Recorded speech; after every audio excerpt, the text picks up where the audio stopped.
Philippine President Gloria Macapagal Arroyo is fighting for her political life and appears to have won a crucial reprieve this weekend when the country's powerful Roman Catholic bishops stopped short of calling for her to resign. Instead, they want an independent truth commission to be set up to investigate whether Arroyo tried to buy votes in last year's general election. Last Friday, 10 cabinet members, a powerful business lobby, and even some Arroyo allies urged her to quit. She rejected those calls, and commentators say her position strengthened this weekend as she mounted a charm offensive to win popular support, visiting a church and meeting crowds in Manila. For more on the story, we have Ruben Mondejar with us. He is associate professor at the City University of Hong Kong. He joins us live from our studios up there. Ruben, good to have you with us. How do you see things playing out? The church so far has not gone as far as asking for her ouster. The military as well seems to be behind her. Yes, and the economic reform package that she has publicly announced is still in place, but she is politically wounded and her moral integrity is in tatters. So she has to work on the other half, this moral integrity and political wound that is now besieging her. She can do two things right away: establish the Truth Commission as demanded by the bishops, and then also purge what the public has been talking around about the influence peddling of her husband, which is particularly in the PAGCOR, which is the Games and Gambling Authority, and the other one is in the Airport Authority. So these are the two institutions that people are saying that her husband has been peddling his influence on. All right, Ruben, let me ask you about this whole Truth Commission business. I mean, even if it is set up, will the public buy it? Is it reliable? Will it be politically unbiased? Well, to begin with, I think she has made an apology. The apology was not very clear-cut, but I think the important thing about the Truth Commission is that she is doing what the bishops have been asking. And then since the bishops gave her like a political lifeline, so she should respond to that right away. But that's not going to solve the problems, as the bishop said.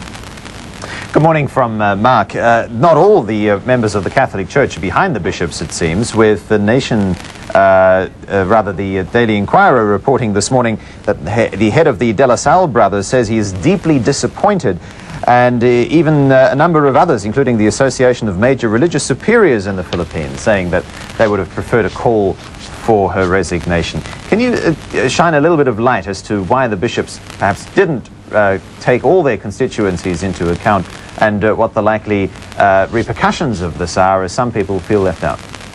Well, I think the lessons of the past two people powers have given the bishops like an experience on what role they should have in this saga. And then you have the new pope, which is not really as interested in making the bishops intrude into political life in the various countries. And then third is the case of Mrs. Arroyo is not really similar to the one of former President Marcos and former President Estrada. She is still morally a person who can be said to be walking the life of someone who is moral. Former President Estrada had several mistresses. He wasn't a working president. He had drinking binges in the palace. And at the last end, he had the gambling scandal. So President Arroyo is far from that. She is, as a whole, still a moral person. And that's why even the Catholic authorities are divided, because she is not an evil person. So, and I think that's why the bishops are very careful. All right, Ruben, I guess we'll have to see, if that Truth Commission gets set up, but what their findings are in terms of her morality, whether or not she did engage in meddling with last year's elections. But let me ask you, if it does come to pass that Arroyo does or is forced to step down, is there a bigger risk this time around? Simply because unlike the case when Marcos stepped down or was ousted, unlike the case when Estrada was driven from power, there does not seem to be a successor or a leader in waiting, or at least nobody that there's any consensus around.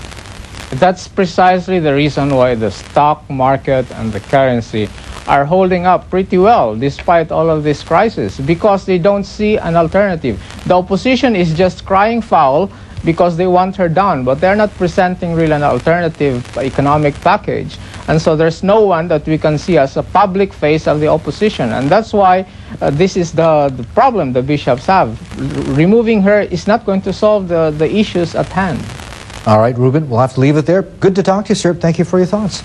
Ruben Wanjar there from the City University of Hong Kong, live from our studios up there.